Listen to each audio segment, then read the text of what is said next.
যদিও ছোট চিংড়ি মাছ রান্না করার অনেক রকমের পদ্ধতি আছে, আমি সবথেকে ইজি পদ্ধতিটাই করে দেখিয়েছি। আর মাত্র 10 মিনিটের মধ্যে হয়ে যায়। গরম ভাতের সাথে এতটাই খেতে ভালো লাগে, একবার যদি বানিয়ে নেন তাহলে বারবার বানাতে ইচ্ছে করবে। তো চলো রেসিপি শুরু করা যাক। আমি প্রথমে সাদা তেল গরম করে 4টে এলাচ এবং একটা তেজপাতা দিয়ে দিচ্ছি। দেওয়ার পরে তারপর আমি 2টো বড় সাইজের পেঁয়াজ কুচি দিয়ে দিচ্ছি। আপনারা এই সময় সরষা তেলও দিতে পারেন বা সাদা তেলও করতে পারেন। পেঁয়াজটা একটু গোল্ডেন ব্রাউন হওয়া পর্যন্ত ভেজে নিয়েছি। পেঁয়াজের সাথে আমি আর 2টো পেঁয়াজ গ্রেট করে রেখেছিলাম, এই পেঁয়াজটাও দিয়ে দিচ্ছি। অবশ্যই পেঁয়াজটা গ্রেট করেও দিবেন, এতে করে গ্রেভিটা একটু ক্রিমি হয় আর খেতেও ভালো লাগে। পেঁয়াজের সাথে গ্রেট করা পেঁয়াজটাও ভেজে নিয়েছি 2 মিনিটের মতো।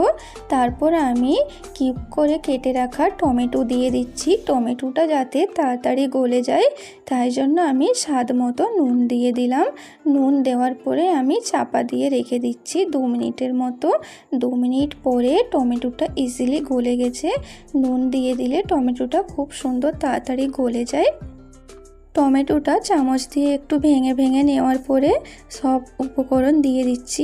আদা রসুন বাটা 1 চামচ দিয়ে দিলাম, পরিমাণ মতো হলুদ গুঁড়ো, লঙ্কার গুঁড়ো, লঙ্কা আপনারা কম বেশি করে নিতে পারেন, আর ধনে জিরে গুঁড়ো দিয়ে এই মশলাটা ভালো করে একটু ভেজে নিচ্ছি তেলের সাথে।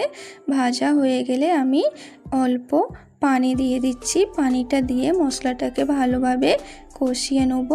কষানো হয়ে গেলে তারপর আমি চাপা দিয়ে রেখে দেবো যাতে সেদ্ধ হয়ে যায় সব উপকরণ। আমি 3 মিনিটের মতো চাপা দিয়ে রেখে দিয়েছি। 3 মিনিট পরে পানিটাও টেনে নিয়েছে আর মশলা থেকে তেলটাও ছেড়ে দিয়েছে। এই সময় আমি ভালোভাবে মশলাটাকে কষিয়ে নিচ্ছি। মশলাটা কষে নেওয়ার পরে তারপরে আমি এখানে চিংড়ি মাছটা দিয়ে দেবো। চিংড়ি মাছ ভেজে দেওয়ার থেকে এরকমভাবে যদি দেওয়া হয় তাহলে খেতে আরও বেশি ভালো লাগে।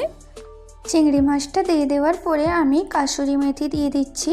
কাসুরি মেথিটা আপনারা স্কিপও করতে পারেন, কিন্তু যদি দেওয়া হয় তাহলে আর একটু স্বাদ ভালো হয়। আর যদি হাতে একটু টাইম থাকে তাহলে কাসুরি মেথিটা ড্রাই রোস্ট করে দিলে আরও ভালো হয়। আমি কাসুরি মেথি দেওয়ার পরে একটুখানি চাপা দিয়ে রেখে দিয়েছিলাম। তারপর ভালোভাবে আমি চিংড়ি মাছটা কষে নিচ্ছি মশলার সাথে। এই সময় চিংড়ি মাছটা যত ভালোভাবে কষিয়ে নেবেন আরও স্বাদটা বেড়ে যায়।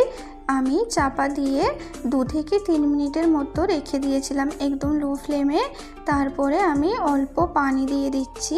পানিটা দেওয়ার পরে ভালোভাবে নেড়ে চাপা দিয়ে রেখে দেবো 10 মিনিটের জন্য। এই সময় গ্যাসের ফ্লেমটা মিডিয়ামে রেখেছি, খুব হাই ফ্লেমে রাখি না। মিডিয়ামে থাকার ফলে প্রত্যেকটা মশলা চিংড়ি মাছের ভেতরে ঢুকে, তার ফলে আরও খেতে ভালো লাগে, স্বাদটা বেড়ে যায়। এরকম চিংড়ি মাছ যদি গরম গরম ভাতের সাথে খাওয়া হয় তাহলে আর কিছুই লাগবে না।